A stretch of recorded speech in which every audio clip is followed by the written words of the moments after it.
still won't talk to me. But you can love the me that someday I'll grow up to be. So don't give up on me. Don't give up on me. This isn't what we wanted, it's all we know. So don't give up on me now. Leave me alone. This isn't what we wanted, it's all we know. So don't give up on me now.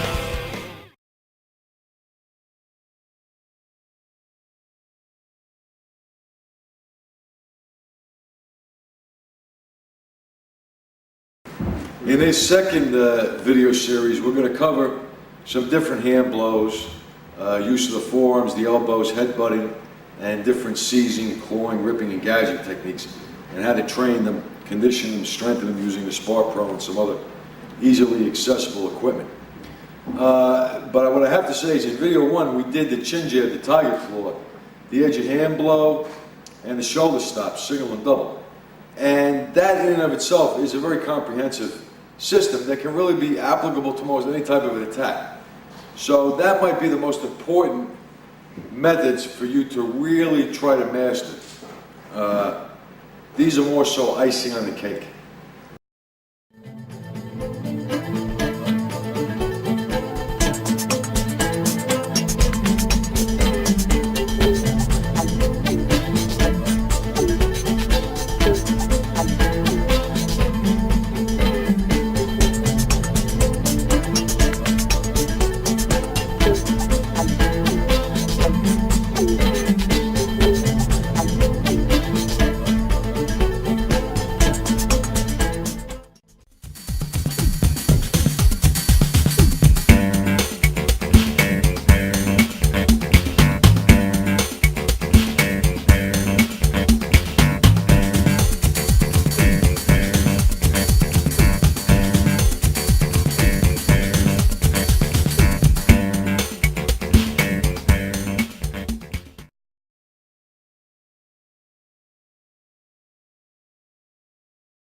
Okay, what we're going to do now is we're going to give Damien 15 seconds on the clock.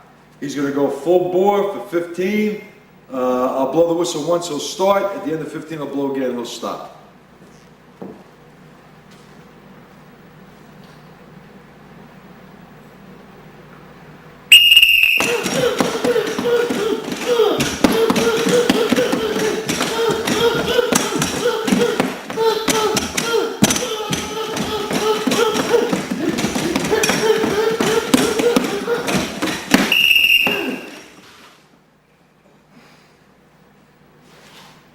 Okay, excellent. That gives you an idea, 15 seconds. Most fights in the street are not going to last much longer than that. Somebody's either going to give up or be dead. So that 15 second is a good 15 to 30 second range. Is a very, very good way to train. Complete, full bore, ballistic, as hard, aggressive as possible.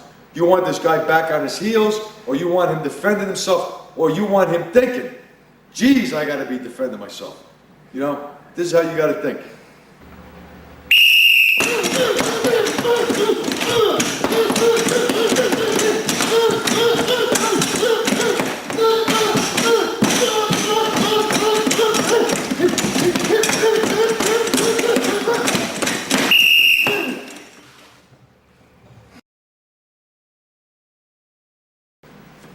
Okay, another good way to train with the dummy is to position yourself in a variety of different situations.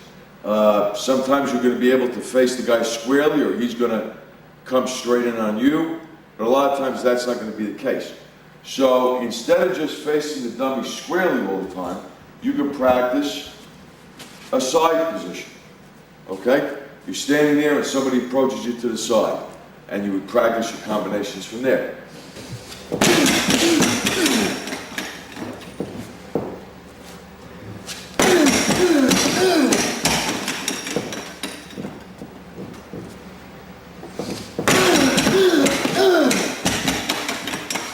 take that same basic combination and do it with the Spark Pro facing to your rear. Somebody coming up to your rear all of a sudden. You do the exact same combination.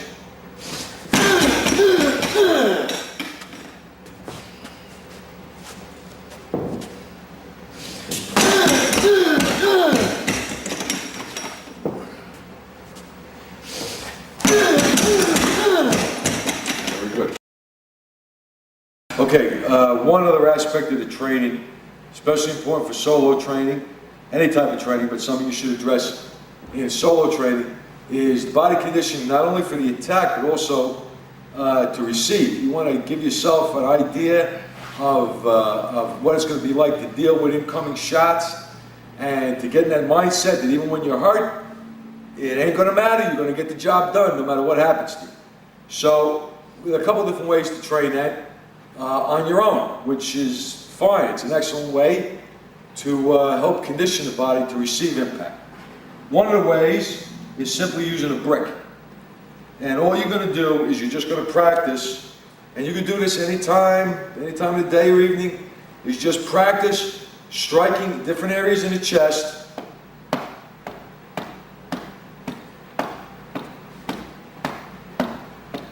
Shoulder and chest.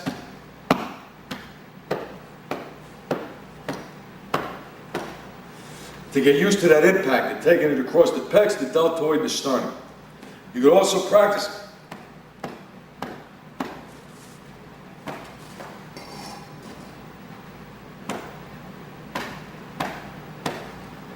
hitting the side, the ribs, and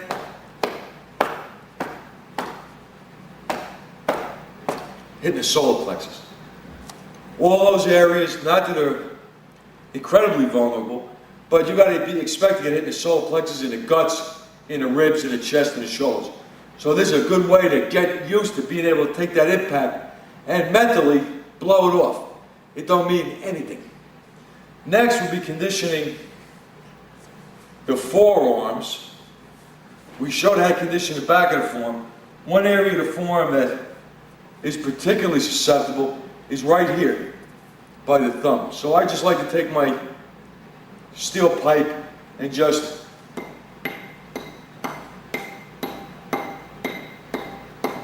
practice hitting that. Try to deaden that area. That's good when you're doing stiff arms. You know, could also be used as a very, very good weapon.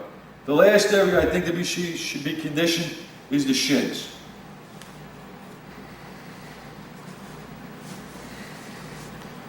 And what we're going to do, just start, take your pipe again, and just start rubbing the pipe on the bone. Just start rubbing the pipe on the bone. After you've done that, you can use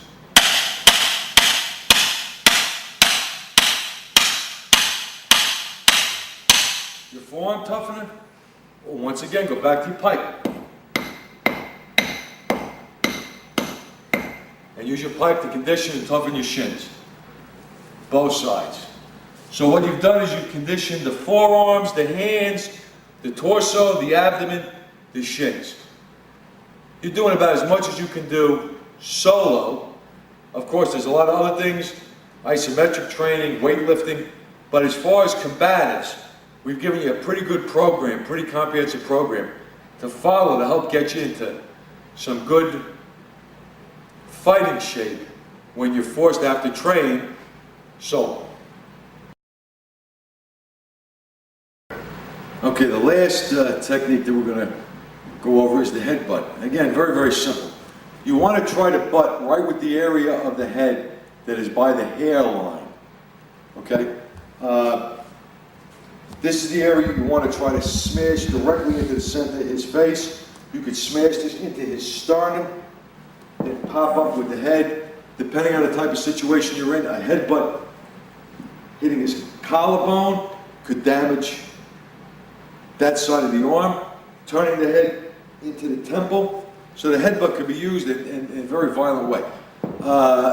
You can't really train the headbutt that much. You could practice it, and I'll show a couple of easy drills. The most difficult thing with the headbutt is when you, just touch your head, is when you actually use it after you make contact, there's a tendency for you to get a little shake, shimmer, rock and roll there in the eyes. And I'm going to show you how you can kind of get, not train it, but kind of get used to it. Okay, one other area of the head that can be used in a grappling situation. Depending on, let's say, what kind of situation that you're in, close in, it gets real nasty and dirty. Using your chin as a control weapon. Taking the point of your chin and driving it into somebody's eye or here, into their temple. Very, very effective. Damien said, you know, no fight's going to be clean, nice and pretty and, you know, movie-like. It's going to be dirty, nasty, and very, very messed up. When the Sport Pro bounces back, I want Damien to grab that thing and to smash your headbutt right into it. Okay.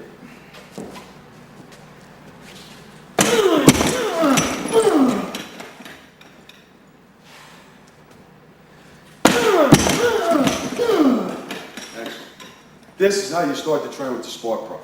Now, what might seem like a detriment that this thing is bouncing all over the place. Oh my God, I'm hitting it, it's hitting me.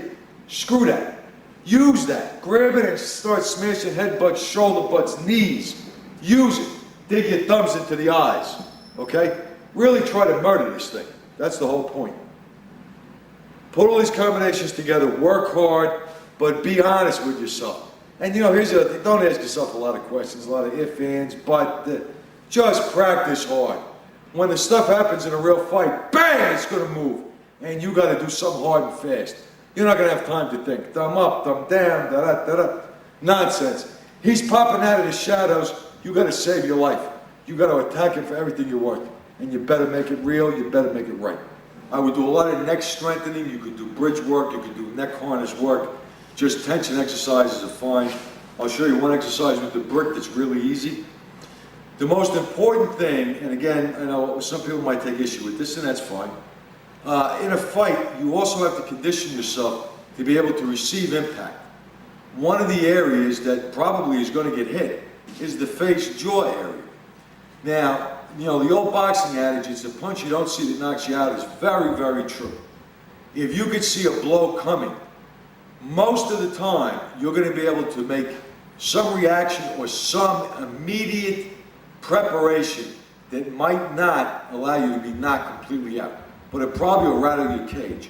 Now, for me, a good way to train to deal with this, you're never going to strengthen yourself enough that you're going to be able to stand there and take a punch.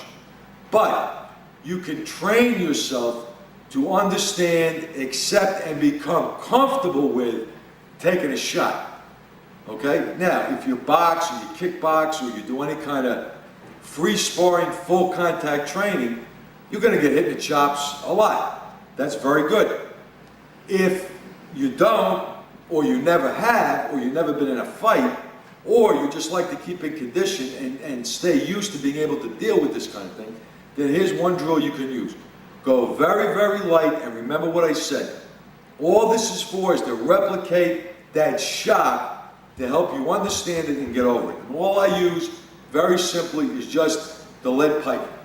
What I'm going to do is I'm going to, right on my jawline, take the pipe, start off easy.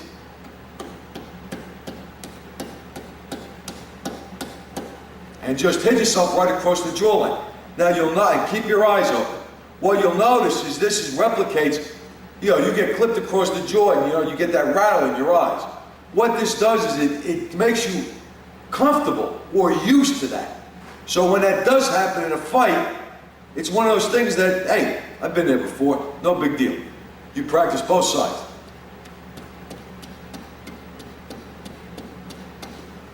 Little by little, you can condition yourself not to take the blow, but be able to deal with the concussion of the impact. That's one of the things I do. And again, you do as you see fit. Now, as far as the chin, using the chin, a lot of different things. Bridge work, like I said, neck harness, all that stuff is great. But if you want a real no-brainer, that's very, very easy to condition the throat, the neck, and also the strength of the chin.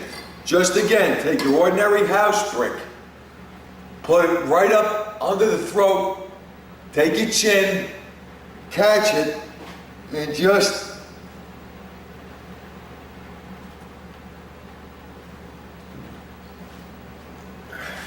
squeeze and hold. And really, now you got the sharp edge of that brick digging into your chin, you got the other sharp edge digging into your throat. Just practice tensing up, practice using your jaw, your teeth, your chin, and have the entire throat, neck, chin area. You get a really good workout.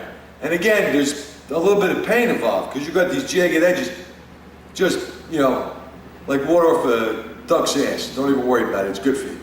So again, right up to here, clamp down, and just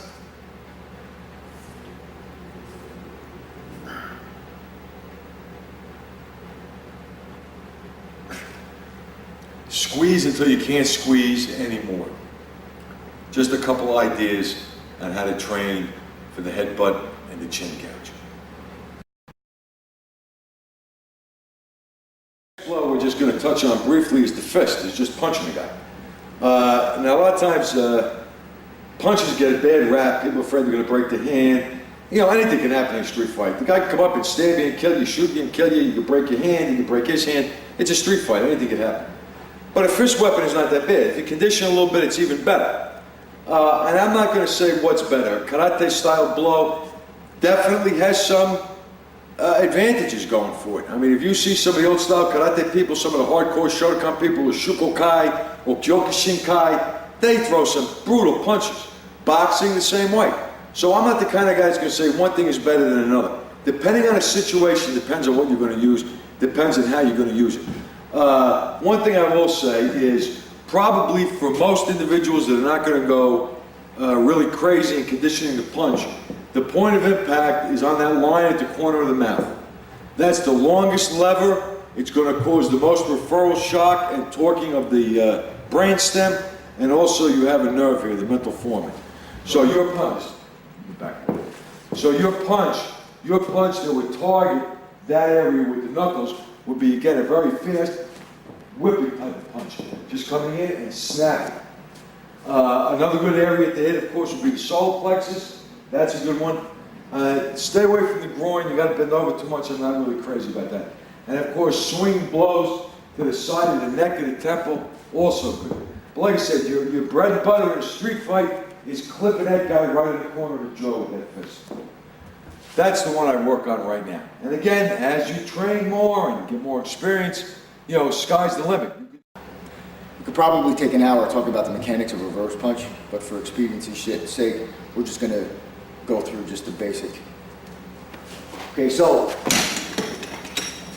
again, same footwork as before, twisting the hip into the target, leading with the hip, dropping the first two knuckles right in the center of your solar plexus. Again, a lot of these things you're going to discover as you're hitting your target, and that's why I'm getting really dynamic feedback. That's why it's important to hit targets, not air. Okay, so step, drop, okay? And then get a couple reps just with the rear reverse punch.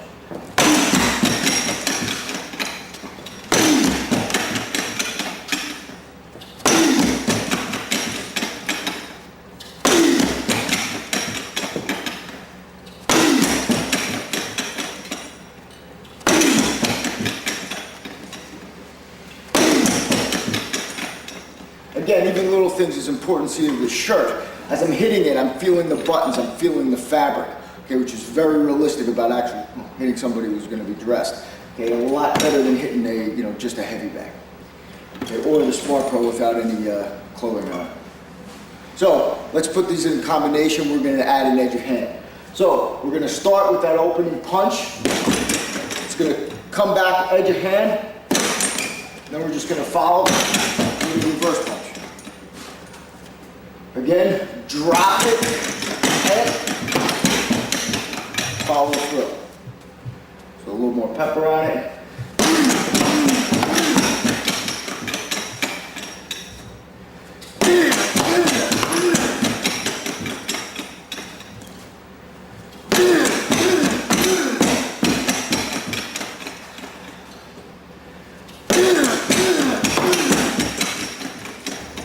Okay, we're back with our cinder block, and what we're going to use now is we're going to use our brick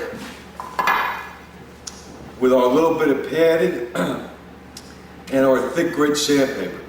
Now what I want you to do on this is just the beginning condition, because believe me, when it comes especially to any kind of fist blow, the number of different conditioning drills you can do are in the dozens.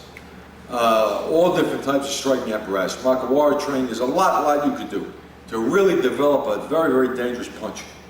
But for now, just strengthening and conditioning the fist. All you really have to do is just make a good tight fist, and from this position, bent over, just to start to condition the hand and the knuckles, is just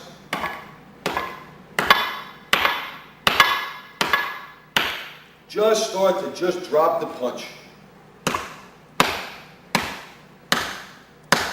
You see, I'm not putting a lot of strength and power. As a matter of fact, all I'm doing, and this is another good reason why you want that bent over position, is I'm just letting the weight of the arm and the shoulder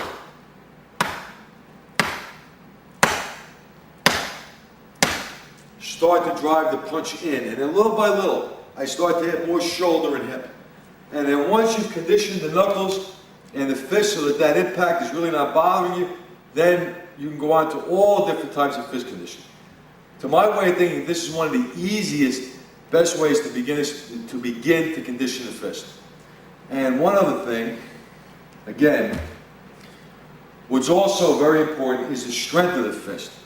When you're done conditioning the fist, again, I like this heavy-duty sponge. Just grab this sponge and just work your grip out. And do it 50 to 100 times each hand. Every time you're done conditioning the fist. Work the forearm, the muscles, the flexors of the hand, and try to get some blood back in the hand. I think that's also very, very important. Besides, the tighter your grip, the better your punch. Okay, one other point I'd like to make about fist blows is you'll notice that the using the forefist works right into the beginning of the tape when we use the hammer fist. There are other areas of the fist that can also be conditioned and strengthened, and I'd just like to really quickly explain those. Again, this is something that's going to take time to develop, but I think it's well worth the effort. At least it is for me. And if you put the time and effort and train slowly, you can develop some very, very useful other weapons. One that I like to use is the thumb knuckle fist. I can use either the knuckle close to the thumbnail or the knuckle that joins the thumb to the hand.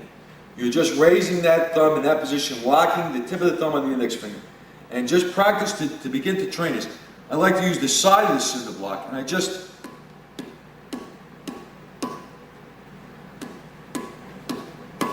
condition it until the cinder block's almost ready to tip over. I stop and I do it again. And I'll alternate between this thumb knuckle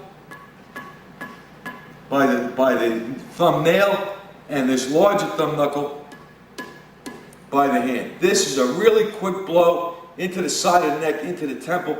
It can be used in a lot of different ways, even in grappling when you're moving in for a choke. This is one of my particular favorites, and it takes a little bit of time to condition, but it could be done, and it could be a fairly potent weapon. And as you can see, I mean, to be able to take the thumb knuckle and to be able to hit the cinder block without any damage to the knuckle, you could probably give a guy a good wallop, and it's going to hurt him a lot more than it's going to hurt you. Okay, the next blow we'll go over is using the elbow. And once again, elbow is very, very effective. Combination using a forearm and an elbow. You want to get good power, good speed, good body mechanics. The angles and how the elbow is used, that to me is secondary. They're just getting in there and smashing this guy with a good hard elbow shot. I'm not going to get too technical on how I'm going to cut with my elbow.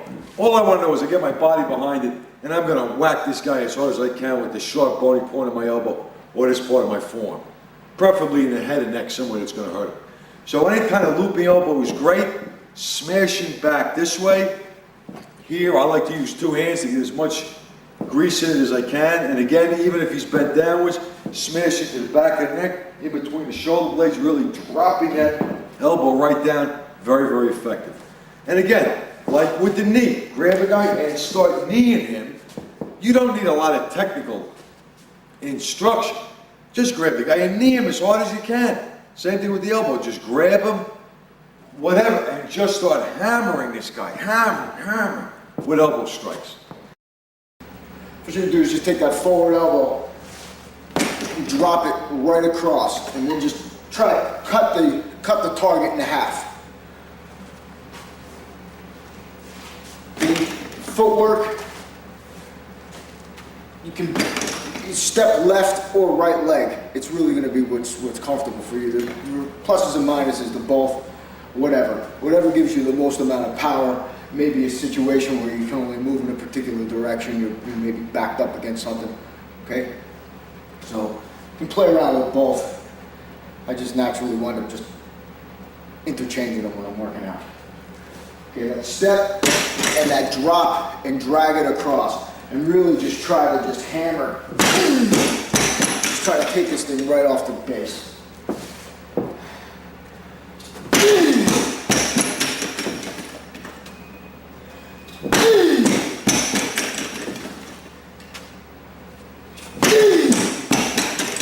Again, still dropping your hips and your weight right in. I'm coming straight down. It's got the same feel as a horizontal edge of hand.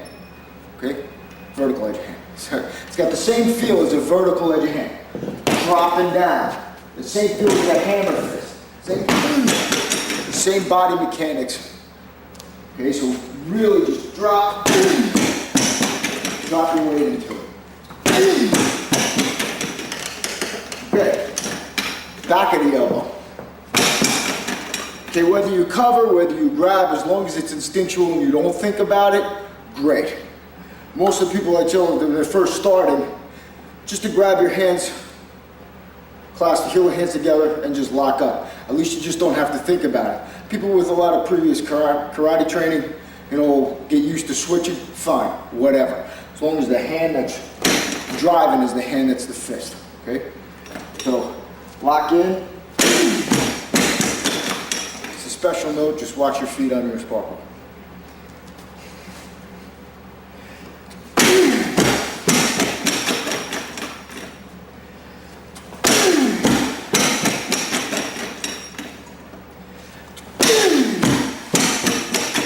Okay, now let's just put these two guys together. So we're gonna, 1, 2.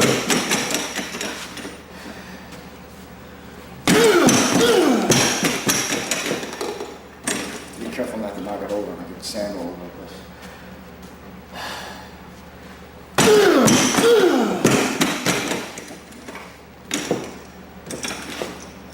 If you can put your Spar Pro against a wall, it's good because it'll stop it from getting knocked over.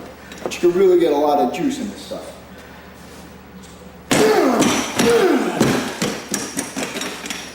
Again, I like getting bumped with this thing because it's like what a real fight's about. Okay, it's not walking away clean. I get hit and, thing like this. Chest will hit me in the face, a whole bunch of fun stuff. So, that's okay. It doesn't have to be clean and pretty. It just has to be effective.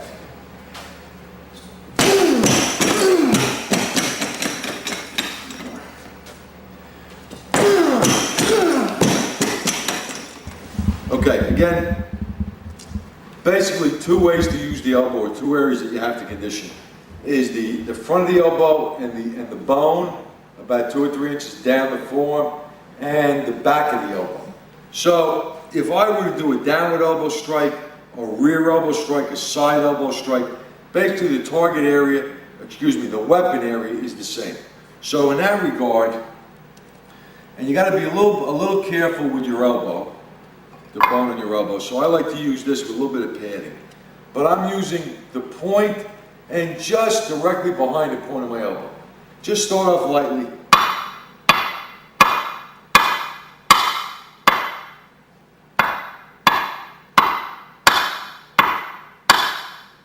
Just drop it, because that action, whether it's back, to the side, or down, is the same. So all you have to do to condition that is to do the downward elbow strike. Little by little, you want to try to get power without a lot of motion. So I like to just practice, let's say from 6 or 8 inches. And try to use my body, replicating a really tight situation. I don't have a lot of room to wind up, and I might have to hammer the guy 3 or 4 times in the spine and the back of the neck with really short elbows. So that's a good way to practice it. As far as using the forward elbow strike, once again, on the cinder block, just practice, just start easy.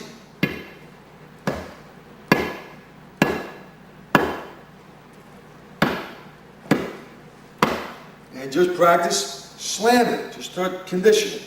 Again, don't concentrate too much on the pointy elbow to begin with, because you don't want to shatter that, so go easy. But just practice smashing.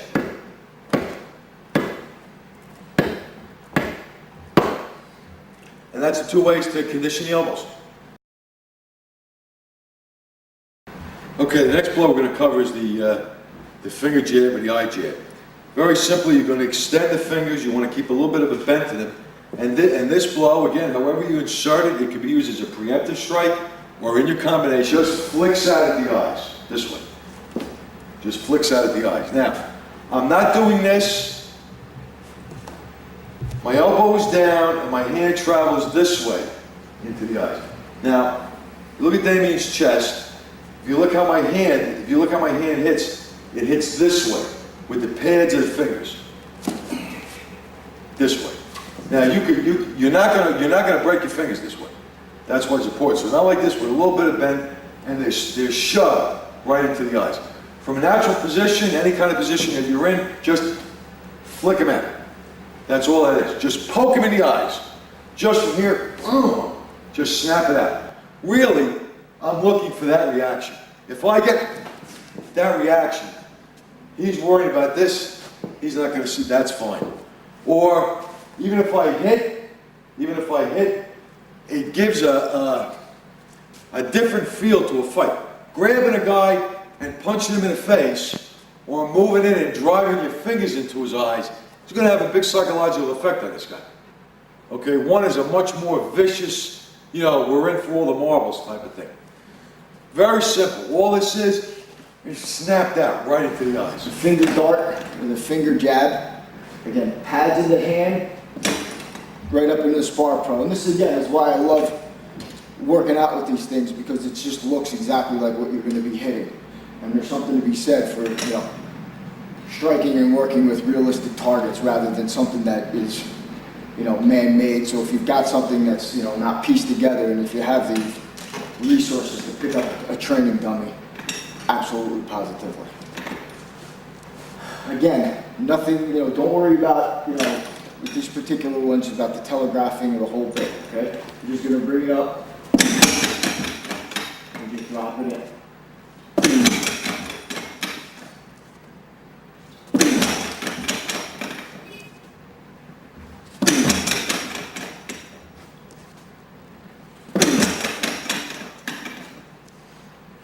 Okay? Again, not just 5, not just 10, do dozens upon dozens of these. Okay, now again, if I can get it in, if his hands, if you find your spar pro start falling back, that's okay. Just put it lower underneath the throat. Yeah, dropping it out.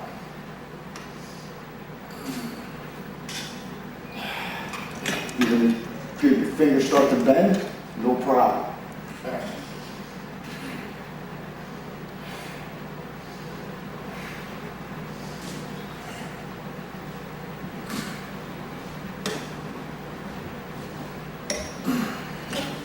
Okay, you get the idea.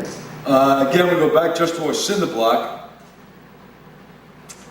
Because of the fact that we're aiming primarily, if not always, for the eyes, on this conditioning for this particular strike, I don't like to use any padding. Though you could conceivably use a very thin pad of rubber, even a mouse pad you could use. But I think building up to just using a cinder block in and of itself is good.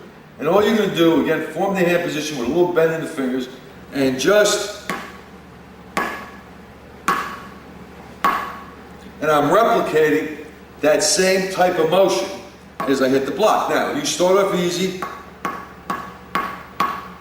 just tap with the fingers, and then little by little, practice a good finger jab. And you'll be amazed how strong your fingertips will get. And again, a thing like a fingertip jab, very, very useful weapon.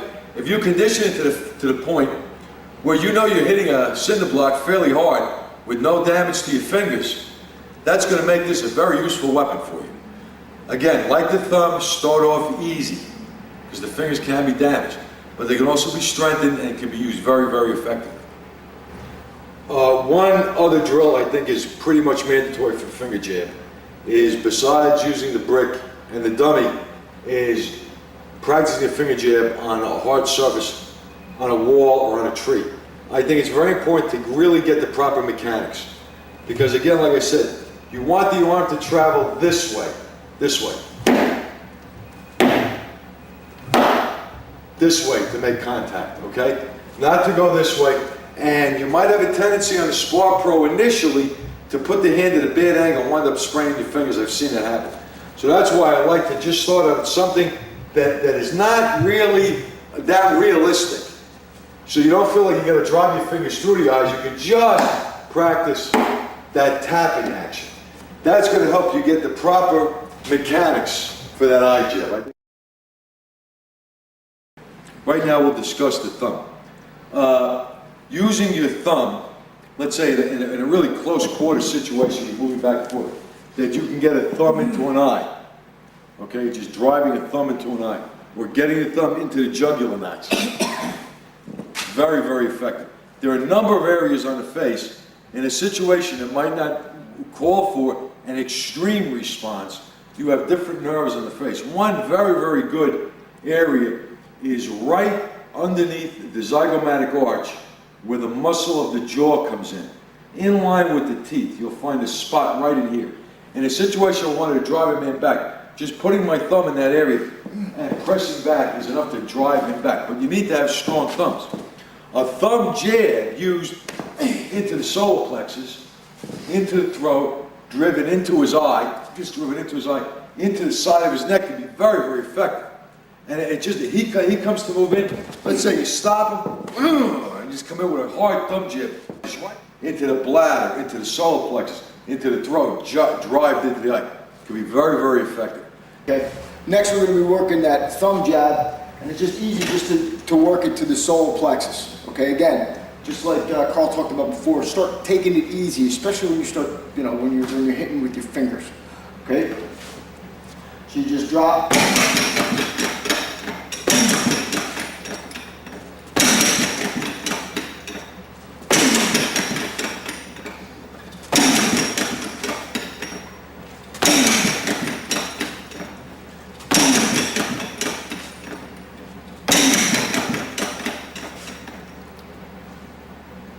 Again, when you're doing any of this stuff, just like Carl talked about before, 10 is better than 5, 100 is better than 10, and 1,000 is even better than that. All right. So the more, the merrier. Now we're going to just, again, this is going to be excellent drill. Excellent drill for this thumb jab is bringing this Spar Pro up. Again, tight and hold.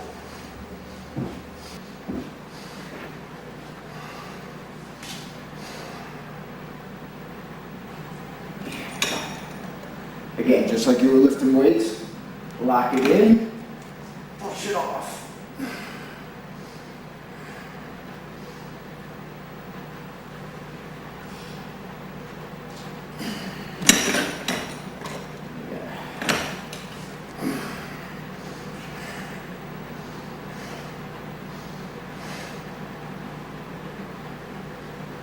Okay, one very simple way to start, again, just using a plain brick. What you're going to do, don't even make a fist yet.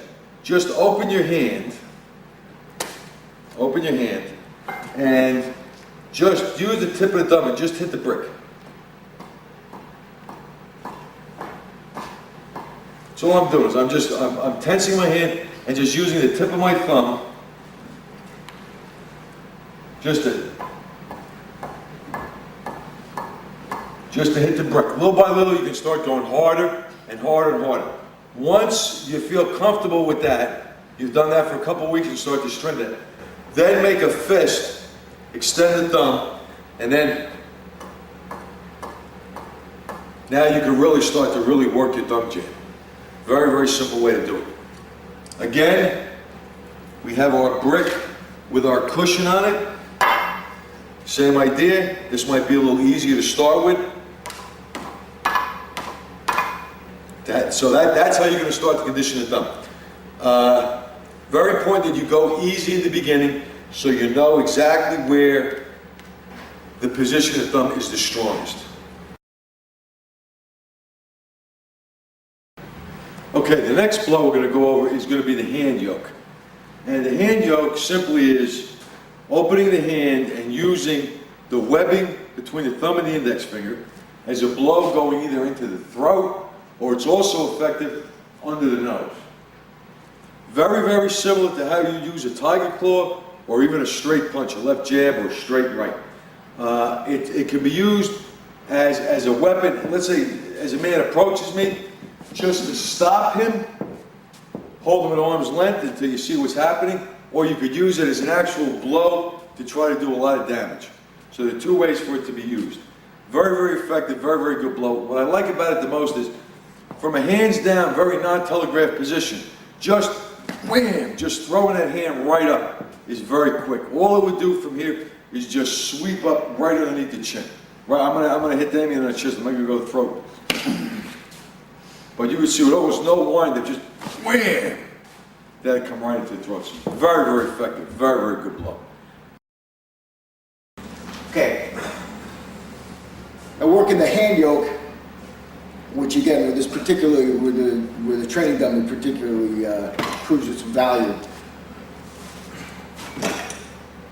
Training in just dropping it straight up, and you can feel what you're actually fitting in underneath the throat. Okay? Just to start. So we just step.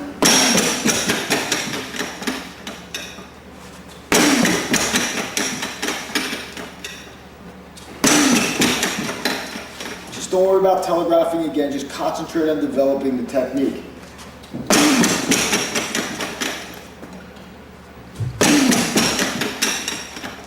Okay, not just relegated to the front of the throat, we can come in from the side as well.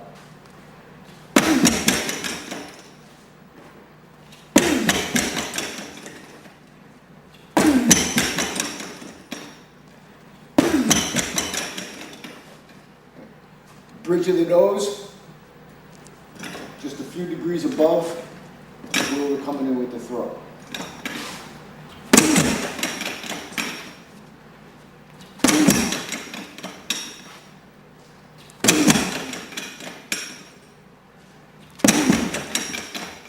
Again, remember, not all confrontations, not all fights start with two guys standing. Okay? Moving around, getting used to working the different angles of your target.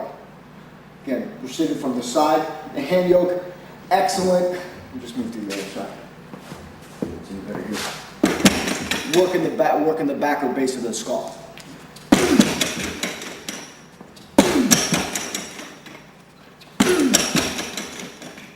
Now we'll do that in conjunction with a grab.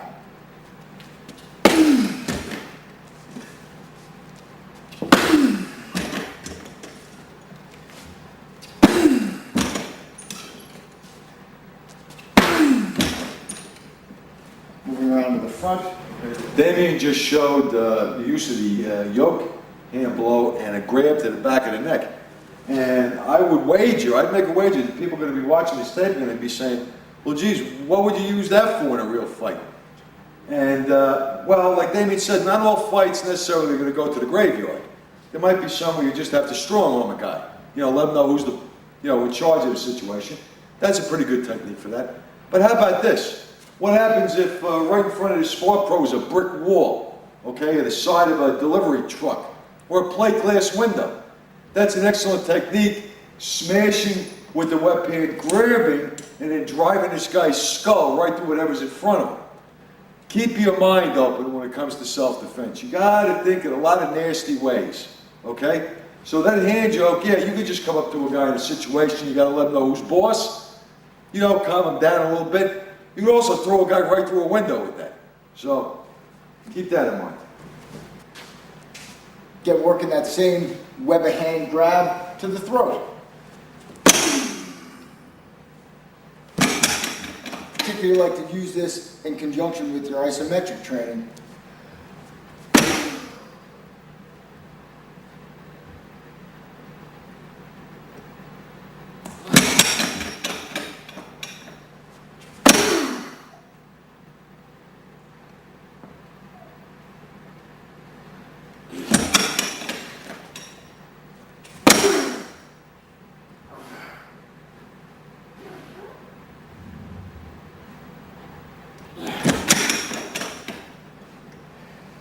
Okay, for this blow, what we're going to use is just a simple basic brick. No padding.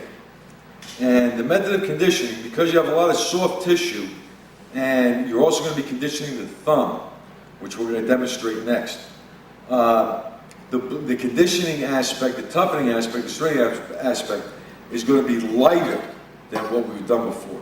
You're basically going to hold the brick with the edge facing out, open the hand, and what you're going to practice is just hitting this way.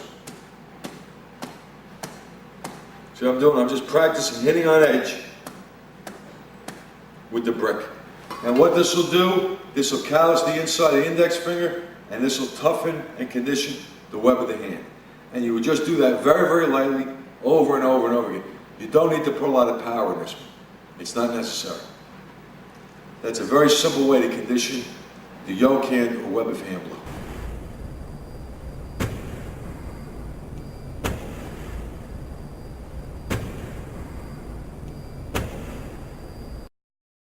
After you hit with a hand yoke, what you can do, and you can do this independently, drive the thumb behind one part of the windpipe, the fingers on the other, and just squeeze.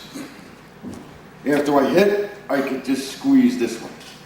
Okay, or in the course of grappling, if I can lift the chin, again, I can just seize the windpipe.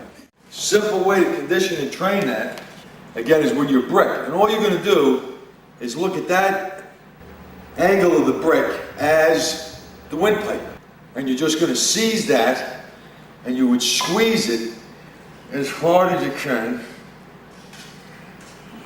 and just hold it, and just squeeze. And squeeze. And you can hold it in any kind of position. If you hold it lengthwise this way, as you squeeze, just hold it for time until you're forced by the loosening of the grip to drop the brick. When you're ready, change hands. And again, just squeeze. And what you're doing is you're strengthening, conditioning this bone in the thumb, which would rest against one side, and the fingers, which would squeeze on the other. And again, you got a training partner, he'll let you know when it gets to be. But that's how you strengthen, condition the grip to seize the throat. The first one we're going to discuss is the hammer fist. The hammer fist really is just an edge of hand blow using a closed fist. Now, once again, using in a backhand motion, it's a very convulsive blow that usually would be used to the harder areas of the body. Into the eye socket, the bridge of the nose, the temple, into the jaw hinge, down into the collarbone and neck, into the ribs. It can also be used into the bladder and into the testicles. Very effective. Now, there are two ways of striking with the hammer fist. One is to use the edge of the fist. The other is to use the pinky bone. Now, let's say I was going to strike it to his solar plexus. What I want to do is I don't want to use a large surface. I want to try to concentrate on that pinky bone with my hand in a diamond shape, striking this way, using a minimum area. If I was going to strike across the face, then I would use the meat of the side of the fist. Here I want to use a small area. Here I would use a bigger area. So if you'll demonstrate just using a hammer fist.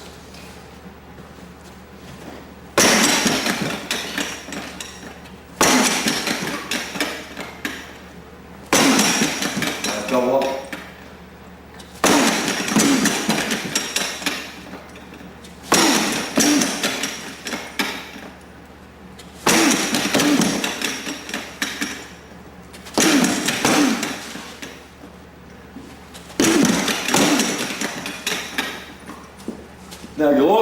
notice that when you use a hammer fist, a lot of times you're going to hit with the wrist bone.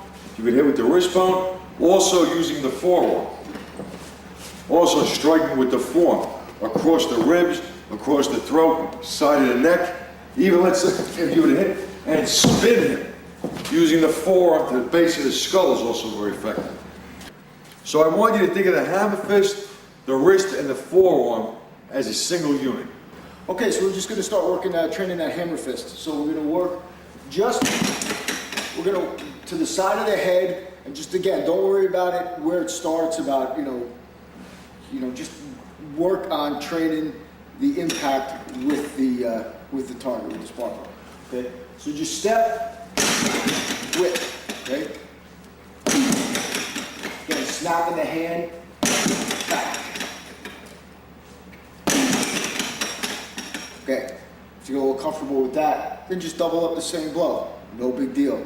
Let your body correct itself.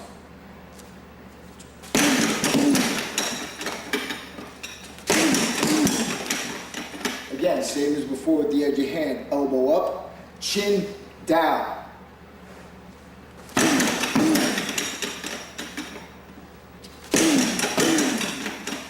Okay, now we're just going to follow up with that vertical edge of hand. We're going to follow up with that vertical hammer fist, dropping it right down on the collarbone, dropping your weight into it. So just get a few.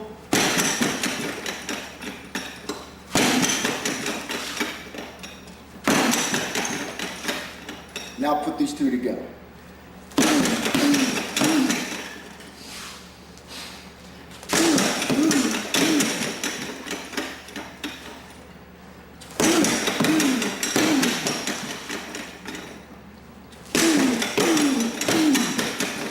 Try not to reach and open up too much, okay? Unless you really got the guy on the run or bent over, or you can really put the wood to him. Try to keep your elbows in and keep your stay within the silhouette, okay? Or in other words, stay within the confines of the spark plug.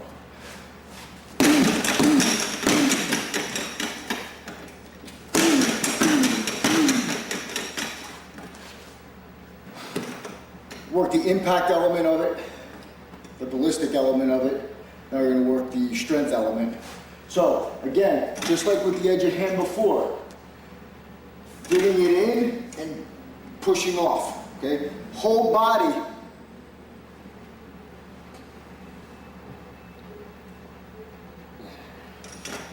And again, do 5 or 6 sets, hold for a count. 10 to 15. Move yourself in a little closer. Again, just so you isolate the shoulder.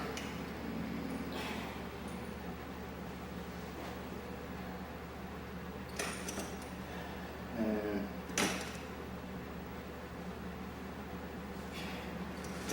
good. Again, doing both sides. And even with the vertical edge of hand, in fact, you might want to even find it better just working across the spark plug, given the dynamics.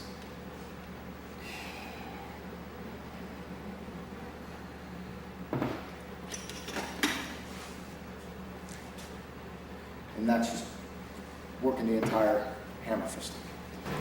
Okay, we're back using our cinder block. Now we're going to work on the hammer fist. Again, we take our house brick. We have a very thin layer of cushion, and on top of that, attached with rubber bands, we have a heavy grit sandpaper. And once again, we're going to start off easily. When you make your fist, make a tight fist, I want you to concentrate on this knob right where the pinky is, right at the pinky bone. And just easily,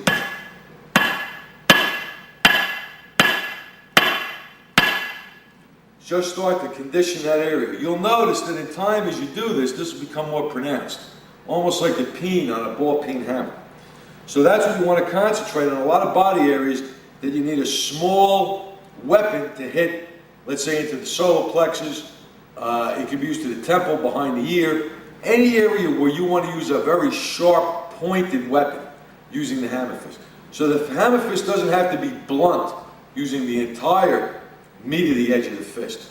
you can hone it so that by just concentrating on that bone, you could use it as a very concise penetrating weapon. So again, you would just start easily. And then build up. Now, if even that is a little too much, again, we said we have our sponge. Just put the sponge under the brick. Okay, that'll give you even more cushion. So you're getting the benefit of the impact surface on the top, on the brick itself, but it's able to give a little bit because of the sponge. So this is a very, very good way to practice that aspect of the hammer fist. Next, using the iron palm bag, again, same idea. You want to concentrate on using that pinky knuckle